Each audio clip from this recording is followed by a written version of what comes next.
Hello friends, welcome to my YouTube channel. आज चाहिँ cash flow statement under indirect method question number 7 solve गर्छौं. Cash flow statement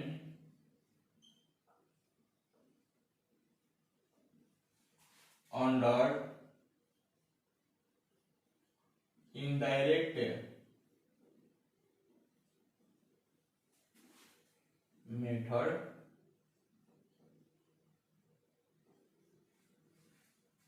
format में particular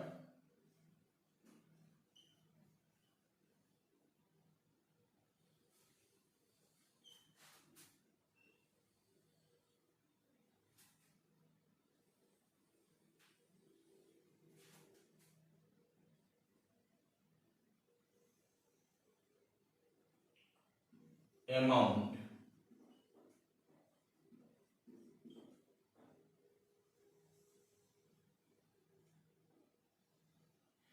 question के भन्न खोजेछ calculate amount of cash collection from customer from the following information. तल information दिएछ total sales during the period कति छ 9 lakh beginning account receivable 40,000 and ending account receivable 60,000. अब यस्तो चाहिँ समझ आएन अब चाहिँ सम्झाइदिन्छु हेर्नु त account receivable के हो एसेट हो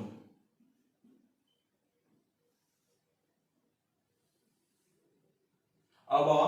beginning लाई तपाई के मान्नुहुन्छ फर्स्ट इयर एन्डिङ लाई तपाई के मान्नुहुन्छ सेकेन्ड इयर ठीक छ कहीं तो याद आयो होला कहीं याद आयो होला आएन किन आएन अकाउंट रिसीवेबल कति छ फर्स्ट इयर मा 40,000 सेकेन्ड इयर मा 60,000 अब त याद आयो होला के हो कस्तो डाइरेक्ट मेथड जस्तो बुझ्नु भएको होला अब हेर्नु त अकाउन्ट रिसीवेबल फर्स्ट इयर मा कति छ 40,000 सेकेन्ड इयर मा के हुँदैछ 60,000 हुँदैछ अब 40,000 बाट 60,000 हुँदैछ कतिले चाहिँ इन्क्रिज हुँदैछ 20,000 ले अब जब एसेट इन्क्रिज हुन्छ त के गर्नुहुन्छ माइनस गर्नुहुन्छ बुझ्नु भएको होला माइनस गर्नुहुन्छ गर्नु नै पर्छ अब तपाई के लेख्नु यहाँ cash flow from operating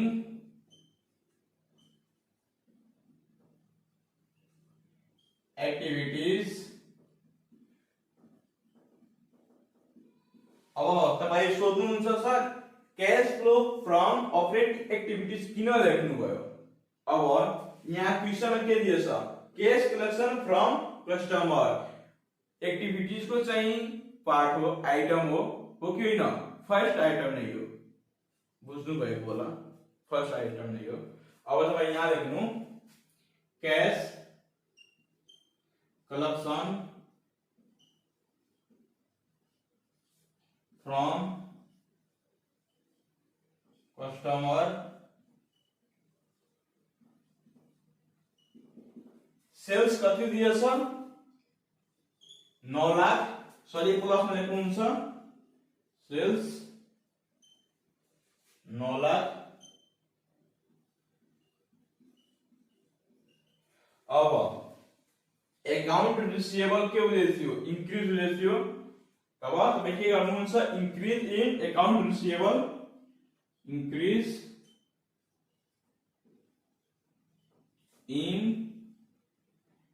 account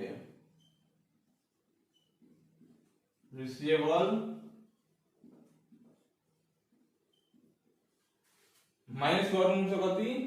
20,000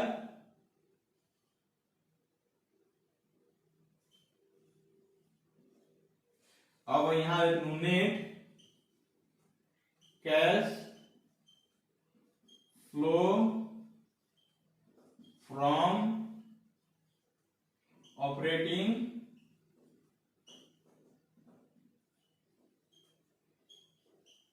activities.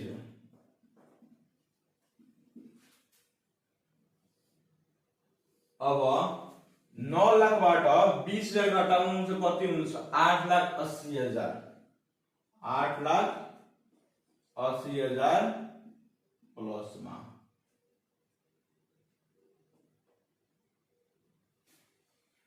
अब भिडियोलाई